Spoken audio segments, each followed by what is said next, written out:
What's up, everybody? How's it going? So, you and I both know that our success is in direct correlation with our ability to communicate effectively and build successful relationships. I once heard Tai Lopez say that you can tell a lot about a person by their ability to walk up to a random girl and get like her phone number. Well, our guest today has done that and more, and very, very proficient. He successfully built up his communication skills to the point of being a dating instructor for a notorious dating company. He's worked around some of the most emotionally intelligent people on the planet and has a very interesting take on communication. He's a very interesting guy. So, by the end of this interview, you'll get a firm sense of what it means to build your communication skills. You're going to have the confidence that you too can build a successful social circle of winners wherever you go. And you'll feel that you don't have to be extremely brash to be a great communicator.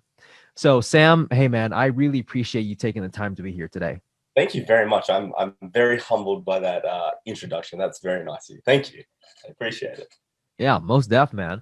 So we were talking a couple days ago, and you were telling me a little bit about yourself. Give us some background as far as who you are. Yeah, basically, so I came born and bred Sydney, Australia. So a good old Aussie boy. And I grew up and I spent the first majority of my life just playing golf. I wanted to become a professional golfer, aspired to be like Tiger Woods, just win all the majors. And then after about 20 years of that, I started to, I'd left school. I was approaching it full time. I was an elite amateur in Australia, trying to go all around the world. And then I got into a little relationship that broke down. And during that time that I had this breakdown I got broken up with, I realized that I didn't have a handle on any of my communication skills. Broke that down. I realized that just my personal understanding of what happened was that I was very isolated as a kid, playing golf, very alone, always alone, practicing by yourself. So I never developed those social skills very well. And I thought, all right, so I dipped down in this like massive depression. And then there was one pivotal moment that we talked about, like a moment where you just go, that's it, enough's enough. And from there, I thought, I got to get a handle on it.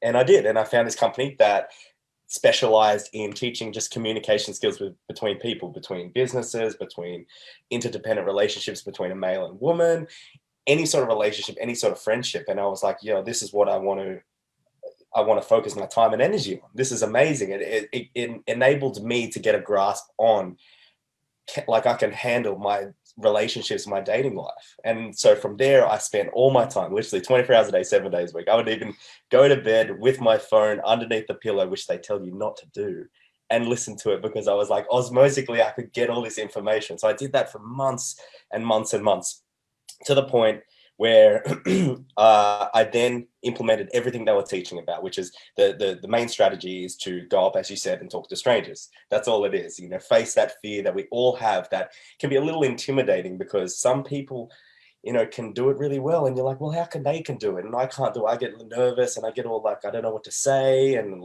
all that sort of stuff. And that's completely natural. That's a natural reaction from everyone. And I was like, no, I want to handle this because I know that I can't just rely on in my dating life the girl to pursue me and like me, because that really doesn't happen too much in our the evolution of human beings right now. So I was like, I want to have a handle on it. I want to take an objective view and go after what I want. So I did that, and from there I scaled it very, very hard, and I ended up getting a mentorship with the guy that I aspired to be. I ended up being his assistant for a long time, spent years with the company, ended up becoming Australia's leading dating coach for 2015-16, got into a relationship, understood all the relationships part. And now that I'm living this lifestyle again and living the social circle building and learning different assets of communication again, I'm actually living the life that I'm able to now project onto everyone else and be able to communicate and be able to teach them what I am learning and also living now. And that's what it took a little bit of time because I wasn't living what I was trying to teach. Mm-hmm. And now that I'm in full alignment with what I'm teaching, it comes off with this essence of like authenticity, which is very, very nice, which I love to be able to give to people. Yeah. And when you have that experience that you back up with what you say, it really shines through with conviction. And we talked about this before, whereas you can tell by how someone's talking and the conviction in their voice, whether or not they're actually following through with the advice that they're giving. And they don't have to say much. You just automatically know. It's really strange, but it's actually really cool to have that superpower when you are that person who really lives up to what you say. Now, you like, well, one thing that we talk a lot about on this podcast is like mentorship and how to find a mentor, and the person with that you formed a relationship with, that was the head of this dating company. Like, how did that happen? How did that relationship start, and what did he see in you, or did you apply, or what, like, was it by all chance? Like, what did that look like? Yeah. So what actually happened was to I always say to find a mentor. If you're looking for a mentor, you're going about it the wrong way, because a mentor is not someone that you find; it's someone that you resonate with. So actively, there is an intent to find someone, but you're not pursuing it, because the art of pursuing, you'll get lost in, like, I think I resonate with this person, and no, I don't resonate with that. Okay, I resonate with that, and you start to jump all over the place. Where a mentor is someone that you just look up to and you aspire to, and usually it falls into your lap. You're not trying to look for something. You're not trying to actively have this outcome of, oh, I need mentor. It just happens. It just flows into your life. But then again, there's still an intent to find one. So it's a little paradox I talk about. It's called intent, but freedom from outcome. And I always apply this to mentorship, because a lot of people go and chase. I need to find a mentor. Everyone's telling me to find a mentor. And they're in this like circle of trying to find someone. And then they sort of settle with their mentors. They're like, oh, I think this is the person, or that's the person. So with the person's name's Owen Cook. And when I didn't even want a mentor, really, to be honest. I just wanted to learn what I was learning, and to be better with my communication skills. And to be honest, I just found, like, becoming more and more mesmerized by what he was saying and the understanding, and it really just resonated with how I viewed the world too. And I was like, damn. So I was doing all this, and then I had this thought one day. I can remember I was sitting on a couch with a buddy, Cam, and I was like, I go to him, I'm like, you know what? I'm going to become an assistant for him. I think that's a better way to get around, you know, these guys that are amazing at what, like, I want to be, that person that I want to be. I look at a mentor as someone that's in the position that I want to be. And I'm like, okay, they're in the position I want to be, so I need to get close to them. Gary Vaynerchuk talks about, if they're the sun, you want to get close to the sun. And I'm like, okay. So I did something risky, and I don't recommend people do this, but I recommend the mentality I had. I had no holds barred. Like, there was no doubt in my mind that I was going to get this internship no matter what. So I took out a credit card, took out a loan, flew to Miami, because he had a world summit. So he was meeting with all the other guys in the company, as well as, like, 1,000 people in the crowd. It's a big auditorium. And I was like, I'm going to get as close as I can to him. So he did one-on-one instructing. So when I was I booked the one-on-one instructing, I booked the World Summit, I booked the auditorium sort of visit, and I just wanted to get as close as possible. And then on the second day, I asked him, how can I assist for someone like you? I never was trying to pressure him too much. How could I assist for someone like you? And he was like, yeah, we'll talk about it, blah, blah, blah. And so going through. So, that later that night, we hung out. And it wasn't until I started to think, okay, well, how can I give this guy value?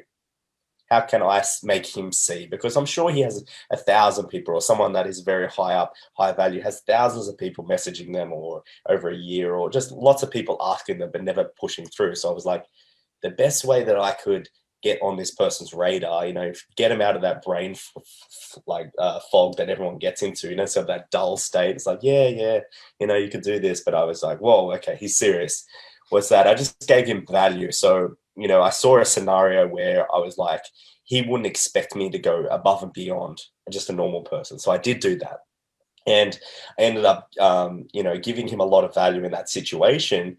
And as a thing from Robert Cialdini called reciprocity, it's when you give to someone, they feel in debt to you. It incurred that a little bit of reciprocity, but I never did that with the intent. I didn't give him value with the intent to get something back at all. And that's what a lot of people do. They think, okay, I'm going to give value. I'm going to give value. You say that, everyone says they give value. But there's this subtle underlying neediness of, please do something for me, or I'm going to do this because I hope you like me more. And a lot of times it's like you might give a compliment to someone and there's an underlying frame which says, okay, well, give me a compliment now, or like me more. I don't like myself enough, but if you like me, then I'm allowed to like myself more. And like, please like me. It's this neediness here. So when I was giving the value, I didn't have that. I just gave it because it was just part of my nature at that time. I was just like, I'm going to give it nothing in return. And again, it did incur that reciprocity. And we had a long, long chat about it. And even in the chat, I was, again, letting him vent, letting him get rid of any sort of things he was holding up, never taking from the conversation like how can I win at life, how can I was just more like, oh, that's really, like, I was giving value in the conversation. I was always like deep diving in the conversations that he had and making sure he had a great time around me in the conversation. So at the end of the conversation, he felt $1 million. I'd helped him, any sort of trauma or any sort of things that were on his mind, I helped him just release, as well as I just had a general good vibe. I was just joking around. I was having fun with him. It wasn't a big thing. I wasn't this heavy footprint that we were deep diving. I was still having deep topics, but I would always crack a joke or make it a bit lighthearted or, banter, which we say back in Australia. We give shit each other. We give shit to each other. And so I was always like this whole interaction with this mentor, any mentors that you get around that you might resonate with, you always want to leave them with a good sort of experience of you. And I always do that with how can you give the most fun? How can you give the most value to this person? And when you give them this vibe and this energy, a lot of the time they will not a lot of people can do that. People feel stifled around people of value. So when you can really just make the experience or the event that you're at a little bit less stressful for everyone, a little bit less like nervous and jittery. And there's a few things that I did do there. Number one, it's like how I felt is usually how someone feels. So it's called the law of state transference. Big thing. It's like if you feel angry, a lot of the other people will feel your anger and they'll usually get angry also. They feel sad, it just rubs off. So when you feel happy, and you feel not nervous at all, or where you feel excited or energetic, it transfers onto other people. So I just use that. And a lot of the time it's worked in my favor for all the mentors that I've had. But for him, it worked crystal, like perfect. I couldn't have planned it any better. Yeah, in Dale Carnegie's book, the How to Win Friends and Influence People, he talks about listening. And when you can be someone who is like a sounding board for somebody, they 100% appreciate that. And also, one thing to take away from that story is when I went to see Tony Robbins a few years ago, he had mentioned the reason why, and he was speaking like directly to me, it felt like, right? Because the reason why you're suffering is because you're so focused on yourself. You keep thinking about you. And when you gave him value without anything in return, it's not like you were thinking about you, you're thinking about him. And during the conversation, the whole time you're thinking about him. And the rewards of that were just tremendous. And it's a very subtle difference how you can't say certain things, but like you give off the vibe, like for example, like not needing something from somebody. I forgot. I had a certain phrase I was holding on to, like being indifferent, right? But not needing it at Yeah, all. exactly. I think, yeah, he was talking about that on his Instagram story the other day. And for me personally, that was something I had to learn, like, because when you're first getting into wanting to be successful or in terms of having more money or having a better dating life, it's so easy to feel like you have this sense of desperation, this neediness, because you feel like you're chasing it and you need this to happen so bad. When did that did you have that before? And when did that click happen for you where it's like you had that realization, like, wait a second, like this isn't the way to go. I think I should put my focus in this way, and you apply those techniques and it worked out for you tenfold. I think it's come down to it's something that I've worked on. It's something that I definitely did have when I was younger, being this needy sort of child. And it grew up, and as I grew up, it translated into getting validation from girls and wanting people to like me and becoming this people pleaser. A lot of the traits that you might have with the opposite sex or the same sex, depending on what you're into, it's like it comes down to childhood traumas that you did have or childhood behaviors that you had. So if you're trying to seek validation or seek people's approval of your parents, of this or that, it will directly be translated into how you do in your dating life. There's no correlate. It just happens. It's just how we're brought up. So sometimes we need to really snap out of that. And I think the biggest epiphany, there is a book that's a great example called Adam. It's Adam Grant's the author, and it's called Give and Take. So he talks about there's three different levels. There's a giver that gives value without the expectation of giving anything back, a taker that takes value without giving anything back, and a matcher, where someone says, I won't do anything for you unless you do something for me. So a lot of people fall into different categories, but what we're talking about is like meta level awareness of knowing that if you take so much from people, if you're needy, if you need their validation, you need something from them, a lot of the time people can feel that and don't really want to give.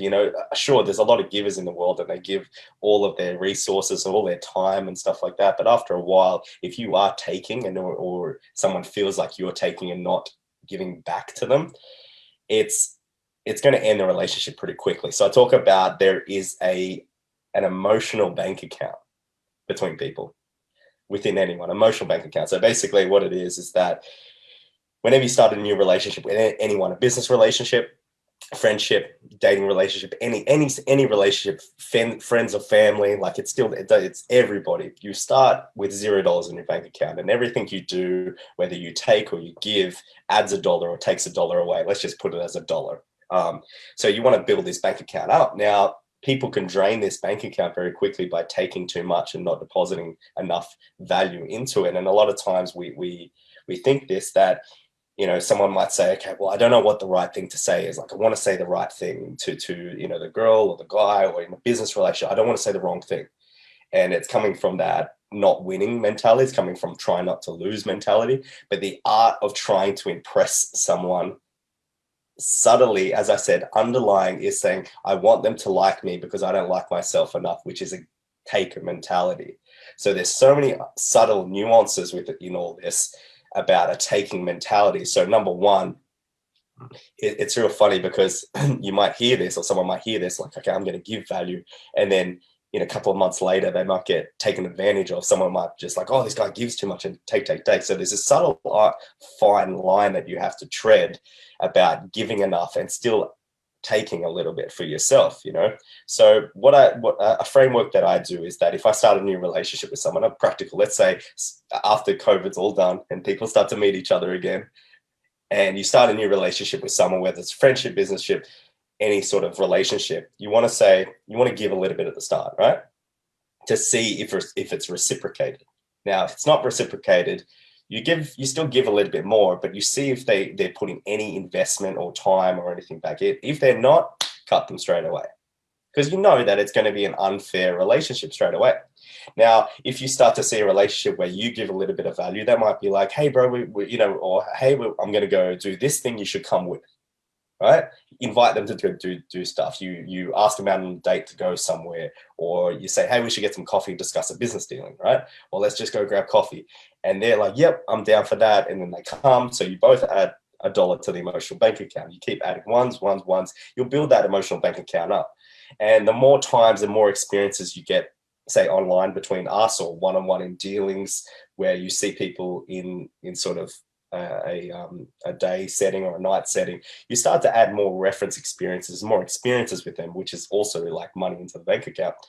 So I would definitely recommend just understanding that there is this subtle like ether where emotions and like an emotional bank account happens between people, and it can be drained very, very quickly by others. So I think just the art of knowing that you become a little bit less needy of people's validation, because okay, like I'm going to give a lot at the start and see if it's reciprocated. If it's not, you can let them go. If it is, great, and you can start that sort of back and forth emotion. Because even like say for an example, you're like, hey bro, you should come here, blah blah blah, and then they don't message you or something like that. It's a little bit of a draining on the bank account, but then they're like, oh, I'm so sorry, like they start to understand where I'm so sorry, I got caught up, hey, let me make it back, like let me make it up to you, and we'll go out this time. So then you're like, oh, okay, well, they took some but they still gave some.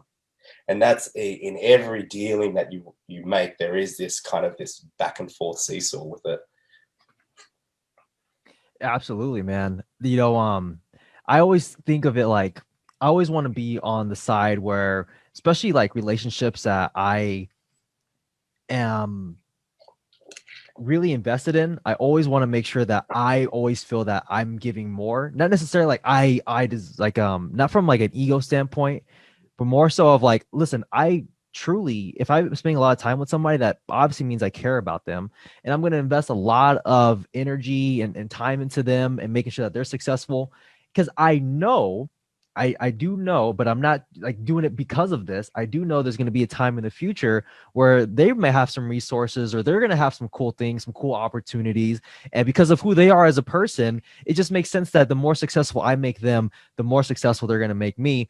And but it's not like, oh, I'm doing this because I know. It's like, no, the big thing here is making sure that you really vibe with somebody. And I think the first thing that, as far as giving value, starting off a relationship with putting some money in the bank account, is offering positive emotions.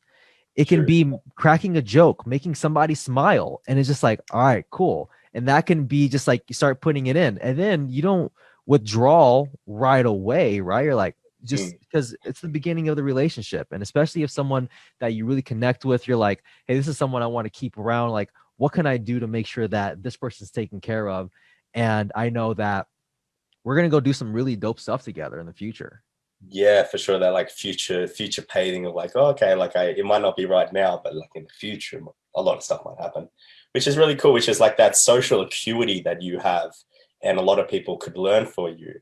It's like to even break that down. It's like, you can see that this person is valuable, or you might have a lot of stuff in the future, but right now you're sacrificing like any sort of good things that might not good things that might happen. It's a real complex like thing that you're talking about. So it's like prolonging any sort of good investment now, but you are investing now, but it's for the future. Oh I'm yeah. missing the word. I'm missing the word that they like fit it perfectly. But yeah, you kind of understand what I'm talking about. Yeah, yeah, absolutely. Because it's an investment. Because you invest in yourself, but you're also investing in that person, Yeah. and there's really no better feeling. So, I mean, like let's say this is a question that was recently asked, Hmm. and it was like, do you have like a structure when it comes to your communication? Say you're going to meet somebody, let's say you go to a networking event or you're going to meet a beautiful girl. Do Yeah. you have like a structure, or do you just go in and you're just like, hey, you know what, I trust myself, I know it's going to work out? If it does, if it doesn't, what's your mentality when you go into new For sure. interactions? There definitely is structures that I go by 100%. And there's also mindsets that I go by. So the art of structure is very logical. You're like, okay, I must do this, this, and this, right? And the art of it relating to anybody is to get out of the logical linear mindset that it must be go like this. I must get to know him or her. I must say this question, get to know where they're from. Like it takes it away from there and becomes very free flowing, very energetically free, and there's nothing in there. And that's where the real magic happens. So let me give the linear logical stuff that you can go by, and then I'll give the more what you should embody as a person. So the first linear things is whenever I start a conversation with someone, I always assume the burden of the interaction. Right. So what that means is that if I say we meet, I assume that I'm going to be talking 90%, you're going to be talking 10%, because I can't expect you to invest exactly what I'm giving you. Because if you start and say you want to do a 50-50, that's great, but this person might think you're lower value, or it might not add up, might not be the perfect candidate for them. So it's like I assume the burden is going to be 90-10. Now that switches when they invest a little bit in you, which might be a question. That's all it is, a little bit investment. So it goes from 90-10 to 60-40. And then after a while, that vibing stage, it gets to a 50-50. So you're basically inputting them as much energy and what you're about to say, and they're going to input it, and then there's jokes thrown around. So that's that vibing stage. So that's one of the frameworks I go by. Now, the mentality behind that is that in order for that to happen, you've got to be very, very present to the moment. So Eckhart Tolle talks about being very present to the moment and understanding that if you're thinking about the past or the future, I'll just break it down very simply. If you're thinking too much about the past and the future and you're not here in the present moment, like I am with you, and thinking about, oh shit, the kettle's on, or oh, did I turn the stove off, or this and that, you can feel from me that I'm not here, I'm somewhere else, right? And that's what a lot of people can find. So it's about definitely reading that book helps, but it's about being present in the moment, experiencing time as it just goes by and just being here. So that's one of the mentalities. Now go back to a very logical thing too. People work in emotions. So I don't get too deep with someone very quickly in an interaction. Sometimes it happens. Sometimes you hit it off right with a person. You know that you guys energetically, boom, you're matched. And you can feel that. If anyone hasn't felt that, it's basically you start a conversation and it's like you don't need to know anything about each other. It's like, wow, we've known each other, but we've never met each other before. It's this energetic match. So when I do that, it's like I'll meet someone and I'll keep it light and fun. That's about it. That's really all I'm doing. And by keeping it light and fun, if they do end up rejecting me or not wanting to be a part of my life, it comes as not such a big deal. Now we go back to the mentality of that. That's cool. I could say all that. But it's like, how do you do it? It's coming from an abundant mind frame instead of a scarcity mind frame. So people look at it like, hey, there's only a finite amount of this or finite amount of that.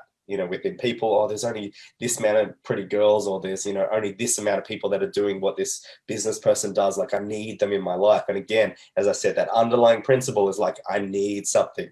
So you hit them on this taker mentality instead of being like, well, there's an abundance of everything in the world. I believe that there is so much richness and life and monetary value coming into my life that I don't need to worry. And when you have this abundant mind frame, it's you're free to allow to express yourself and not have that taker mentality. The person can feel you energetically and say, wow, like this person doesn't really care if I walk away or reject him right now. He's in such a good, healthy mindset and mind frame and just is experiencing life, which also ties into being present to the moment. So that's like the second thing. Sorry, I'm like recovering. I had the aircon on all night. It was like the worst thing for me. So the third thing, in a framework of any interaction is that the person doesn't like reject you. People are scared of a rejection. And so they might go, okay, well, I'm scared. And I've heard things like, your body language must be on point. So, okay, lower your shoulders, do this, do that. And it's like the idea behind all that is very like, physical, do all this. But if you still are nervous, it's going to come through. It doesn't matter if your body language is on point. If you're nervous, it's going to come through. Now, on the contrary, it's like if you're nervous and your body language is shit, it just accentuates how nervous you are. So you'd rather it just be good, but still be nervous because it's a little bit less like shit than having bad body language. But the idea is to hamper not being nervous because of the law of state transference. So if you are you're in a present state, you have an abundance mindset, a lot of the time the nervousness will go away because it's not serving you. Your body will like, well, I don't need to be nervous. But one of the things that I worked out the other day was that nervousness and anxiety and all those kind of emotions that you feel is very similar to excitement and like, when you're G'd up for something, they're very similar in the way the body kind of interpretates it. So the funny thing is, this is my experience, that I think that they're the exact same physiological like thing that goes on the body. I stuffed up that word, but it's the exact same thing, but we interpret it differently by different situations through filters we have in our head. So next time you do get nervous, I want you to start to reframe yourself and say, no, this is excitement. Not nervous, excitement. Now, by just doing that, you can feel that there's a little bit less tension on you, a little bit more relaxed. Your shoulders go back a bit and you're like, I'm excited, because it all comes from the stomach and it might be up, it might be in your throat. And I've had it when I'm excited, the exact same things are happening. So I'm like, okay, well, reframe your body, reframe your mind to think, okay, I'm excited, not nervous. And that will be transferred onto the person a little bit. They'll see you're a little bit more at ease with yourself or the situation, because nervousness is one of the things that humans can pick up so quickly.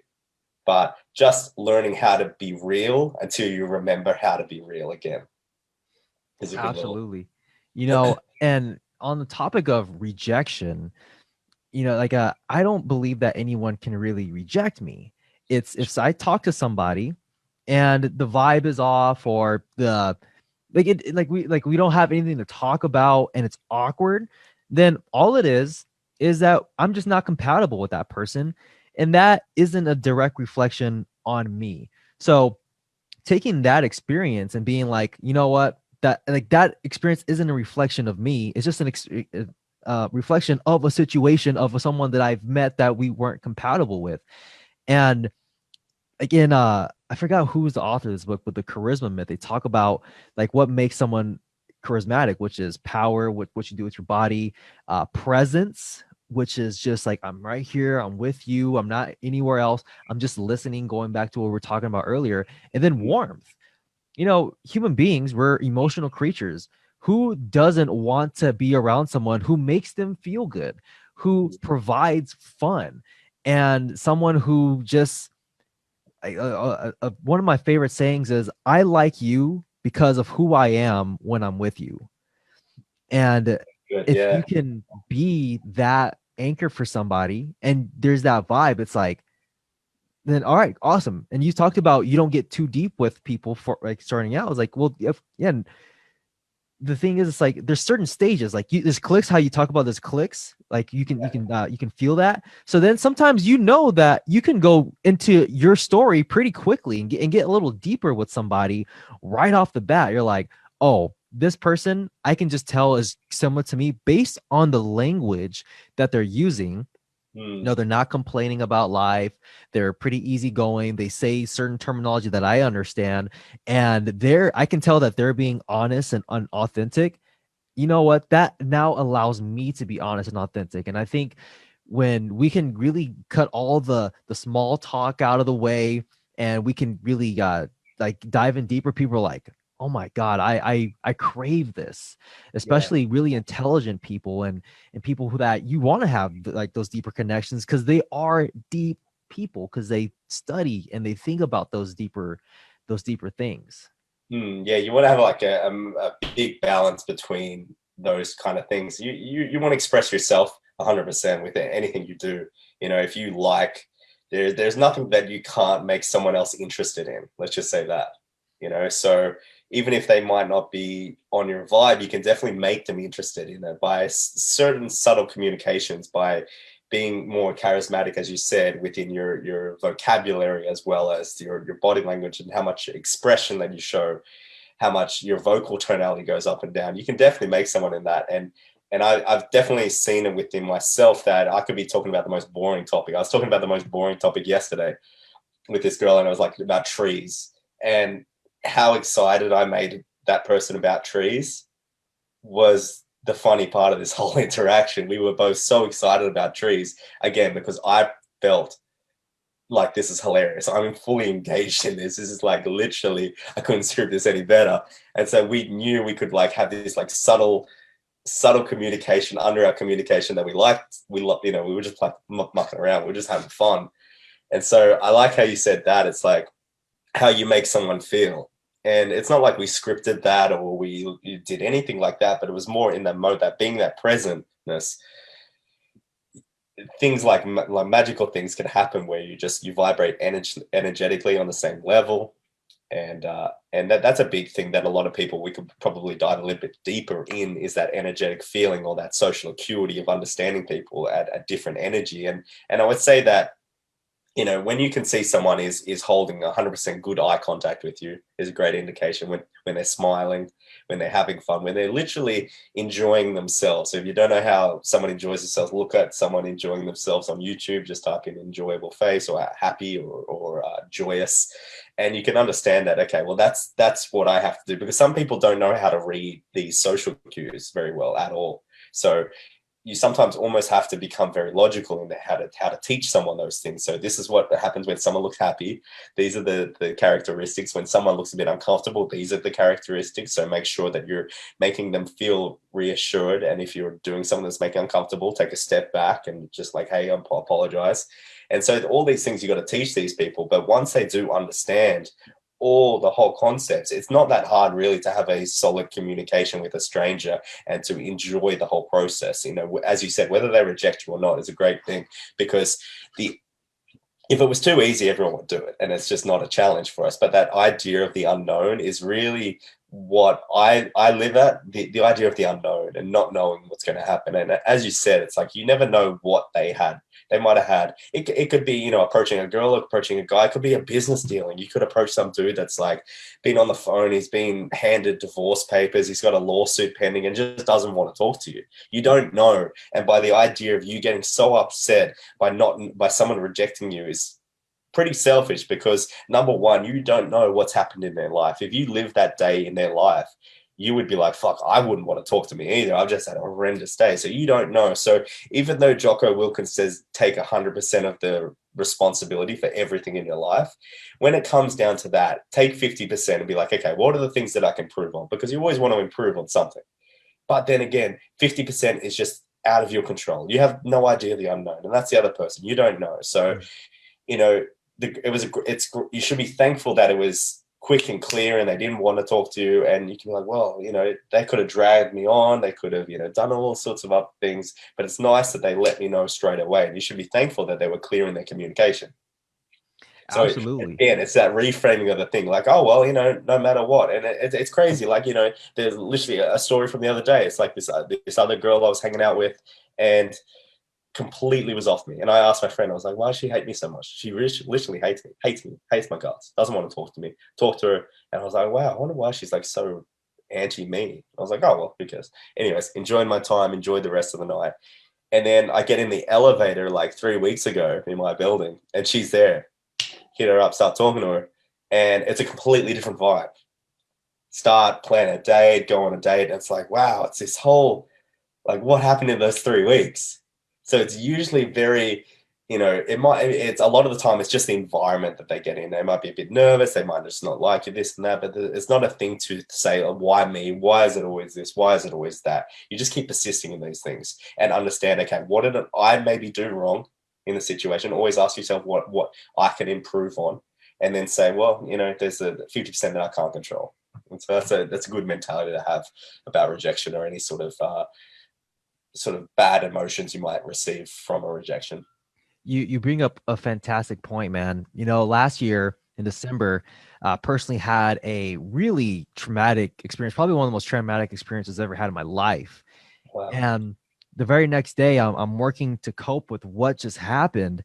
And I went to yoga in the middle of the day, and I took a yoga class with the yoga teacher that I've never taken before, because I never take yoga in the middle of the day. But I had a call off of work, and I told him I gone through some stuff. I really don't want to talk about it, but I gotta go. I can't be around anybody. So I go to the yoga class, and the woman's a very lovely woman.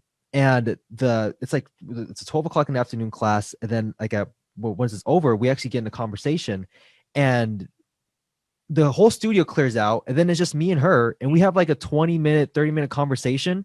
But she's so loving, and she is like so invested in the conversation. Very lovely woman. And I wish to this day, like I probably will someday, but I wish I told him, like, you have no idea how much that conversation meant to me. You had no idea the whole time you're talking to me that literally the like 12 hours before that happened, before this conversation, I just went through one of the most traumatic experiences of my entire life. She had no idea. Some people aren't able to compartmentalize that, or is not able to. Some people get really irritated and get really shut off. So it may not even be you. Sometimes it is like, sometimes you really do fumble and you mess up, and then you learn and you reflect like, oh, I learned a lesson there. But sometimes it's like, as you mentioned, Sam, like it has nothing to do with you. It has everything to do with their life and the context and the mood that they're in. You don't know the conversation they just had with their mother or father or sibling, or if someone just died in their life. You really have no idea. So don't really look too into it if someone doesn't want to have a conversation with you. And the question I have for you is, when it comes to going out and meeting people, what's your approach? Are you go about your day, and as you go about your day, you're constantly talking to people? Do you go to specific spots and you go meet people? What does that look like for you? For sure. Going back on that, but if we break that down even more, it could have been as subtly as this woman could have recognized the pain in your eyes or the energy you were giving off.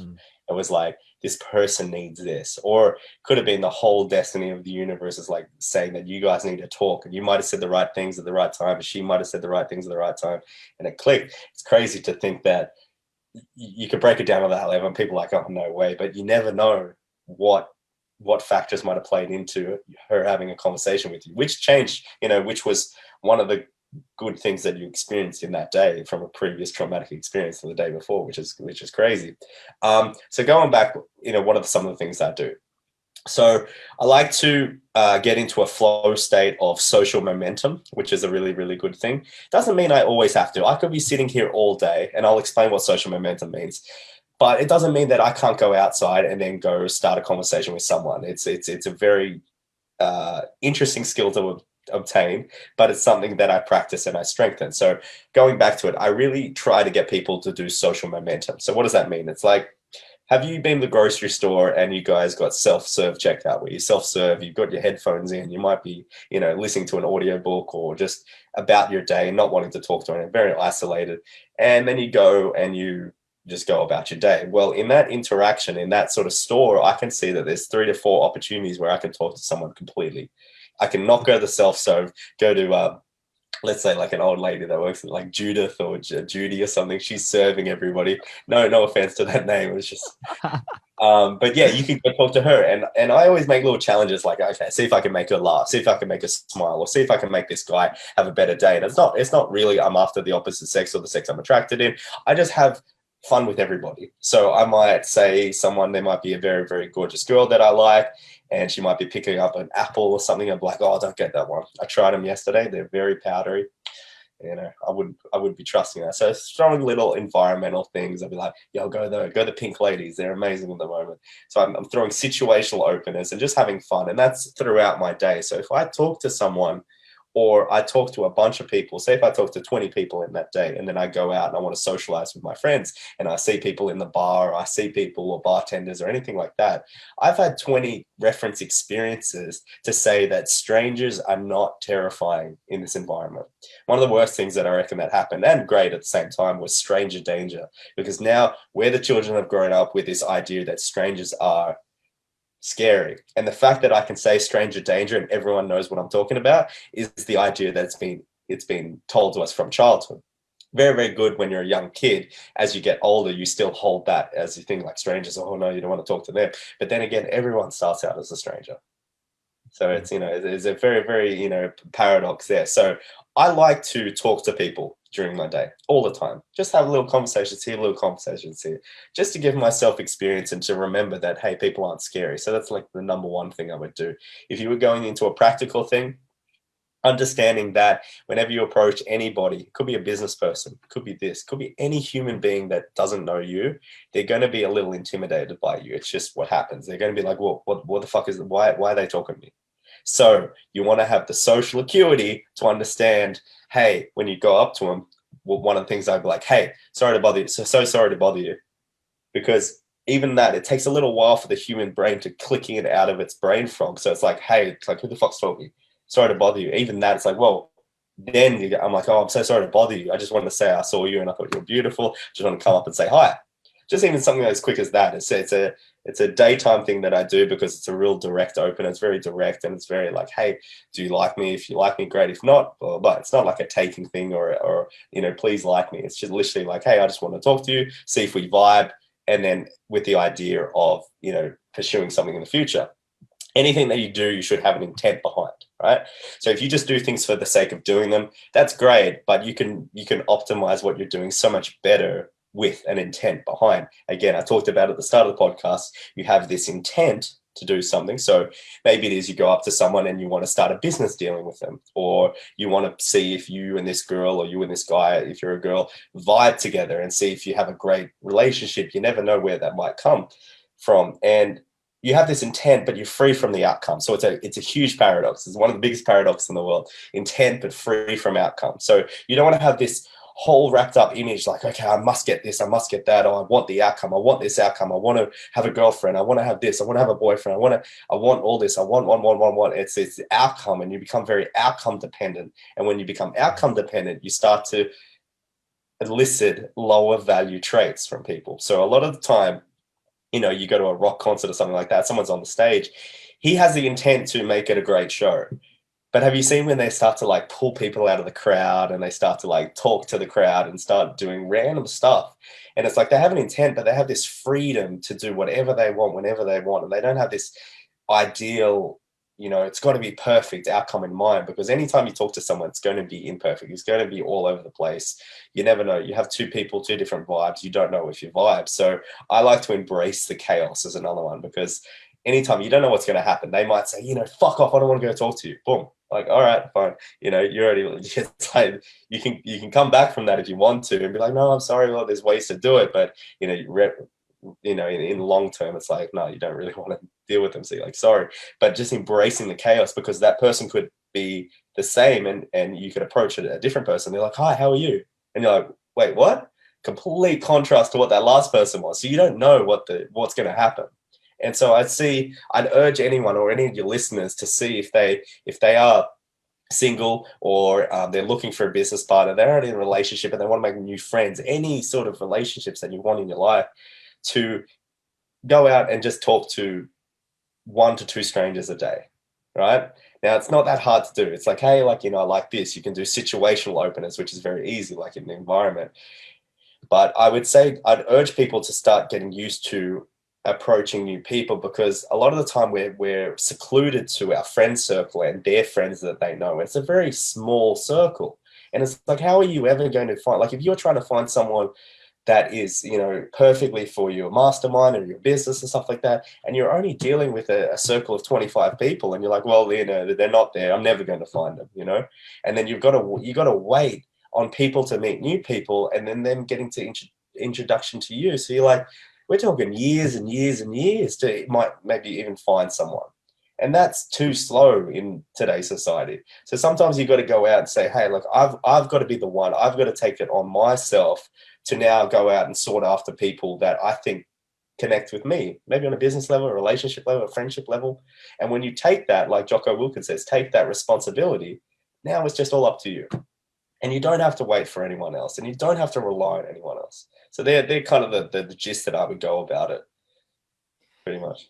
Yeah, it reminds me of when I worked selling gym memberships. There was a guy who held a pretty high position, and I remember he was telling me his story in terms of how he got to where he was, and he was at a lower level at one point. He was struggling, and he made the decision to really, really work much harder. And he remembers having this, like he's having this conversation with his wife, and it like the saying that he came up with, I think Brian Tracy said this, or it's probably been said so many different times, but it's so many different people, which is, if it's up to be, it's up to me.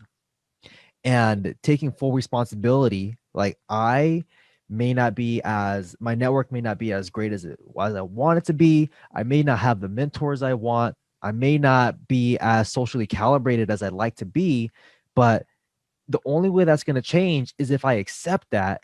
And one thing that we talked a little bit about trauma, like childhood traumas. I think that's very important to, number one, be aware of that. Be aware on how you grew up, because we are walking around with so many beliefs that we grew up with, and like imprints, maybe some things that happened before we can even remember, like 2 to 4 years old, things can happen that can change us forever. And we got to go back and revisit that. And we got to think about that. We got to think about how does that that specific instance, how does that affect my behavior today? And is that true?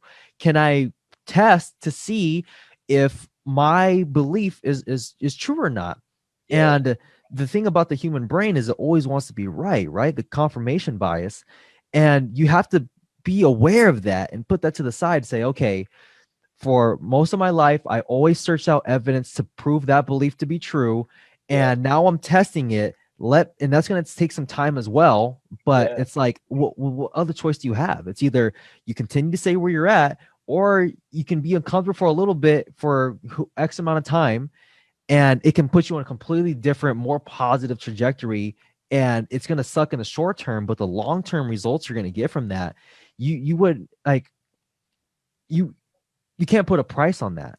Yeah, 100%. No, you're so right. I like how you worded that. We call it some like reticular activation system. We call it where your brain actually, gives evidence to what the beliefs that you have, and then when you snap it out of it, a good idea of this is yesterday I was talking to a client, right, and he was from a very an African American man from a very white neighborhood, and he saw that he was the white girls or weren't really attracted to him. and they were only after the white guys. And he had this idea that interracial coupling was not a big thing. And I told him yesterday, I said, I want you to go out and everywhere you look, I want you to sort after interracial couples, just different races, all together as a couple. I got a message from him literally about an hour ago, said, I've never seen more interracial couples in my entire life. And I said, well, you're going to continue to see that until you change your belief about, only single races date each other, until you understand that. And you watch his belief, his original belief will start to crumble, and this belief will start to gain evidence, because there's a big thing which is called the RAS switch. It's like flip kind of thing. So if you're so concentrating on this idea, like, oh no, no other girls like me except for my own race and this and that, and then it starts to flip to like, oh, now I'm looking for all these other sort of interracial couples. It can't hold its power. And then, as you said, the confirmation bias starts to, oh, this is the new belief we're taking on. The brain doesn't know what to believe in. You're the one that tells it what to believe in. So you just keep giving evidence for this, or your brain just goes, oh, this is what he wants evidence for, or this is what she wants evidence for. So you literally have to tell it what to believe in, almost a lot of the time, which people can say, well, that's fake and that's lying to yourself. A lot of the time when you keep saying something, especially with your goals and stuff like that, it's like, someone might say, I want $1 million, or, a monetary value, or I want 1 million subscribers on YouTube, or I want to own this, or I want to own that. Well, you could say that, like, you wanting that, you're lying to yourself because you don't have it right now. But you're not really lying to yourself, because people are like, oh, well, in the future you might have. So what's to say that you doing all this work on yourself about getting rid of belief and now saying, I want to believe in this thing, is now a lie in yourself? It's not. It's just saying like, okay, well, in the future, I'll definitely believe in this. So a lot of people, a lot of time, it's like we have so much influence from outside perspectives that we start to now have to really just, what do we want? What do we want to believe in? A lot of time, it's like you're so conditioned, as you said, with your childhood traumas. You've got to, one of the biggest things they talk about is called this shadow work. And you explained it, where it's like, you have this hangover of the things that you believed as a child, or you got told to believe as a child. And now your whole life is predicated on what you've been told. And it starts to get into some like woo-woo topics. And I can't understand if people are tuning out. But the idea is like, there are some beliefs that you have held as a child that now as you get older, you're like, oh, what was I believing that for? Santa Claus is a great one. No, I'm just saying, it's like, I saw a quote the other day. It said, you believed in Santa Claus for 10 years and it's like you can believe in yourself for 5 fucking minutes. So it's like, dude, that's great, man. It's a great little quote. But the funny thing is, it's like, we might have had like a thing like, be quiet at the dinner table, or, all our parents have told us something. It's like, don't talk to strangers is a great one, or this or that. And then we come that we're 25, 26, 27. And now we're like, all of our life, we've lived with this kind of this foot on the pedal, foot on the gas, foot on the brake mentality, where you're just like, oh, but this is what I got told, and this is what I want, and you're just like jerking around in life, and it's crazy. It's like, yeah, foot on the brake, foot on the gas mentality, and you need to take that brake off and understand that, okay, these things weren't helping me. These beliefs aren't helping me. What do I want to believe? And go hell for leather at that. And some of the things that I believe, it's just reframing with myself. It's like, you might think that because Jenny or Tom, in high school told you you're unattractive, that you've now taken that on as belief, right? And it's like, no, you're allowed to tell yourself whatever you want to believe. And by the art of telling yourself what you want and continuously telling yourself that, you will find evidence. As you said, the confirmation bias. One of the things I do is that when I get out of the shower, I draw a love heart on the fogged mirror. That's it, every day. And I say 3 things I love about myself, or 3 things that contradict things in the past that I had. So I'd be like, or it'd be like a traumatic event that might have happened. So like, you look ugly, like this or that. I remember when I had I was looking through my Facebook friends yesterday, and I ran into a buddy of mine who's now a very famous football star. And I remember back in like school, he accidentally hit me with a cricket bat, split my whole face open, right? And then everyone was calling me ugly. They're like, oh, you're ugly, you got a scar and this and that. And so I didn't realize I had trauma behind that. And I was constantly like maybe a little bit afraid. I didn't want girls to see. I didn't want anyone to notice. And so by continuously doing this work of being like, no, that's what makes me special.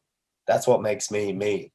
That's what makes me individual and unique, and starting to love that. And that's a good way to do it, to get something that you might not like about yourself. Try to say, okay, this is what I love about this is what makes me unique. And then again, the brain will start to find evidence for that. And Yeah. so that's the greatest thing that you can do for yourself. And I think with, especially with what's been portrayed to us with social media, we everybody thinks that everybody's living this perfect lifestyle. Even if we take a step back, we all consciously know that no one's living a perfect lifestyle. But the thing is, we can, like, that can, like, the effect of that can also be like, oh, like the stuff that I've gone through isn't good. Like the trauma that I went through, like, no, I can't talk about that. Like that's not makes me, that doesn't make me attractive. But the thing is, it's like, no, it, that very thing that you've gone through, if you can own that and not let it own you, there's so much power into that. And just to dive a little bit deeper into the beliefs with your buddy who thinks that maybe these white women don't like black guys, Yeah. when you hold that belief, because you believe it's true, you now behave in a way that will prove that to be true. It's a self-fulfilling prophecy. Are you going 100%. to behave like, as a confirmation bias? Are you going to, people often behave in a way to prove themselves to be right. So when they interact, when he interacts with the white girl and he gets rejected, or he gets friend zoned, it's like, oh yeah, because that, but you Yeah, it's don't like, realize see, that. I told you it was right. Yeah, Yeah. like he confirms himself. And they Yeah. don't even realize that they are the reason why that happened, the beliefs that they hold in their own mind. And just like being aware of that. And there's so much, this is so deep in terms of just reframing things, looking at the negative experiences that you had in your life and thinking, okay, like, how does that help me? Why is that good? And then when you start to own it and you become a little bit proud of it, like, just, really quick, I the way I tell my story and how I feel about the domestic violence and the cheating, like the girls had with me and all this stuff, I almost feel like I want to tell that story. I kind of want to make people feel jealous at the fact that they didn't have a household that had domestic violence, Yeah. because I had that. I'm stronger. And it's almost to the point of like, damn, I want people to feel like I wish I had it really rough, because Yeah. that would make me stronger too. And it's just like, I hope to also inspire people to own their own story, and then to be rough around the edges, because nobody's perfect. We're all human. Nobody knows what's going to happen when we die. Nobody knows. Like, everybody is living in this mystery. Everybody has some kind of suffering. Everybody's going through some struggle in their life. Yeah. And if you can relate to them on that level of struggle, and you can treat someone like a human being, and you can look someone in the eye and be like, I understand you're a human. I understand you're not perfect. I understand you went through some stuff that you may not be proud of. Look at me too. And I own my stuff, and I want to help you overcome that as well. And the right person, when you click, it's just like that's just, there's so much room for a beautiful relationship after that. Oh yeah, it's like a synergy between two energies. Like your energy that you portray theirs, and it just works. It matches, and that could change over time too. Don't get me wrong. It's like, people might be like, different relationships might not always stay the same, and that's okay. Like, being able to understand that you might be very close with someone very very early on in your life, and you might not resonate with them later on, and being okay. A lot of the time, I was looking at myself yesterday, and again, a quick story, going on Facebook, and I was like, there was a couple of girls that like really liked me back in high school, and I was very shy, and I didn't have any experience with women. There was girls that liked me, and I was like, I didn't allow myself. I didn't think of myself. I didn't think I had self-worth. So I would constantly like, I was either blinded by it, that, this no self-worth, but I constantly reassured myself. I was like, well, I don't have this self-worth. No one likes me. No one this, no one that. Even just saying that, it's like, it's really hard for me to resonate with it now. But before, I was trying to put myself into it. I was like, okay, well, those are the things that I was saying. Oh, no one likes me. No one this, no one that. And I just constantly had these things, even though that was not true. So it's like you can believe in a whole different reality, when you're stuck in this loop of like, Mm. as we said, you're in this loop of like, thinking different races don't like each other, and it's like you just constantly are blinded by the whole world a lot of the time, and it's real sad that, even for me when I was doing that, like, it was literally, I was looking through three girls that loved me, and I looked through old messages from 2009, 2008, and I was like, Sam, what the fuck? Like, I was blinded by it. And a lot of the time, okay, get me wrong, now I know I can interpret them a little differently than I did, back when I was, 15, 16, 17. But it's funny how, yeah, you're blinded by things because you want to believe this narrative you keep telling yourself in your head. And that's the only thing that needs to be changed, whether that was brought up with your parents, whether that was brought up with anything. I'm glad that you're able to see it from a completely different perspective, and now able to teach it to people to see it from a completely different perspective, because we've both gone through a whole personality shift. Mhm. And now to be able to teach people that gives us so much joy, and probably gives them joy too, because to be able to change and to say, hey, this is not, I don't have to be stuck with this. This isn't like a thing that you can change. It's almost about allowing yourself to change too, a lot of the time. So like allowing yourself to say, hey, a lot of the time we don't want to change, because then we have to contemplate our whole life, and we've made a decision through that filter or that lens. But that's the greatest thing. To start from the bottom is the greatest thing in the world. And I'll give you an example. When I first went into the dating stuff and in the relationship stuff back in 2014, I lost every friend I ever had. Lost all of them. They didn't want to associate with me. I became like this teacher. So imagine growing up with someone and then realizing they're like a teacher and they can teach you things. The relationship changed completely, and they just couldn't associate with me because I was teaching people that were older than my friends and then younger than my friends and all sorts of stuff. So I came back. I remember I came back at some time, it was 2015, 16, and I didn't have anyone. And I was like, wow, this is really funny, because like I have this whole sort of dating life, which is amazing, but my friend circle is not any good. But I started to look at it as a positive, be like, okay, well, now I can learn social circle and learn how to grow a mentoring group and learn how to grow a mastermind and learn, for me, the primary driver was, learning how to meet and get successful with women. So the social circle was the biggest thing. So I was like, I can now grow a whole friend group out of nothingness. So I took something that was terrible for me and made it now into a skill that now I can teach people, because I've done it from the brink of like destruction, having nothing. And I was like, now it's one of the greatest gifts that I have, that I had that before. And there's a lot of time it's hard to see, people call it hindsight. It's easier in hindsight, but not when you're struggling with it. But, just the art of knowing that in a couple of years or a couple of months, it will be different if you do some diligent work. It's not as if you didn't do work to change your whole beliefs. That's what I think. It's like, oh, I wish I could change. It's like, you haven't done any work for it. You got to work for this. Mhm. If you want to change, you got to work for it. And a lot of time, I'm sure that you've done an incredible amount of work to be able to look at that perspective and be like, no, this is the greatest gift I have. Sucked in, motherfuckers. You don't get to have this. I get to have this, and that's what makes me me. So I applaud you for the work that you've done on yourself, and now being able to teach people to do a little bit of work and how to do it, and give them a frame and a kind of a step-by-step goal how to develop themselves as a better person. Absolutely, man. And let me ask you this question. How do you feel when you see somebody who was where you were at and they're looking for help and they come to you and you're like, I got something for you? Like, Yeah, how does that feel that you can help somebody? You can see that they were where you're at, where you yeah. were, and you're like, oh man, you don't even know. And then that's Your exactly what reality is about to change. Yeah, for sure. I would say at the moment it's like, I get a little excited because I'm like, you're definitely, your reality is about to change. But then it makes me more, it makes me a little emotional, because it goes back to where I was, and I'm like, dealing with. So when I was going through that depression, I don't think I talked about it, was like an addiction to a drug kind of thing. So when I was addicted to this sleeping tablet, it was like there was times where I'm like, I'm laying everything out, I'm going to end it, and to find a company like I did on YouTube that then made me put everything in the bin and never take another drug in the rest of my life, kind of thing, of that drug, let's say rest of it, it was just the sleeping tablet, to never dip down in that depression, and now like succeed through life, and then end up working for them, and now to give back, come full circle. It's like, if I can just help someone that was in my position, I've done more than I could ever do in the rest of my life.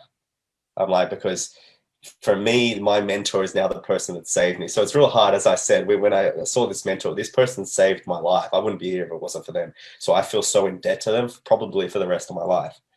And there'll be change. I'll probably work on that, and it won't be for the rest of my life. But now, if I can help someone in that similar position, it's like I've done a wonderful job. for not only for them, for their family, for their friends, for everybody. So it's not just one person you help, it's a whole bunch when it is that one. But when you help more people, like I'm sure you have, it's like that's a cascade effect that goes beyond just that person Oh to yeah. all sorts of assets in their life. So it's not hard to think that you've, with the 6 degrees of separation, that you've helped more, millions and billions of people so far that have had an interaction with this person. Wow, that was deep. I never really thought of it that way. And I've just come to the conclusion, man. It's like contribution, helping others overcome something that you've gone through, and owning your story and being confident with who you are, and being on your own path, but also helping people along their own path has really been the most fulfilling thing I've ever experienced in my life. And it seems to be a common theme when I talk to other people who are on a great path towards massive amount of success. Like everybody's like, they're all doing the same thing. How can I help somebody else out? And then when somebody comes to them and says, man, you really helped me out this way, that really fills that person up. Yeah. Now, I actually gotta, it's a little bit late. I gotta go eat my dinner and hang out with my family. Okay. Sam, we gotta do this again, man. I had Yeah. a ball talking with you here on the podcast today. Yeah. I'm very thankful that you brought me on. I'm very, very grateful. Thank you.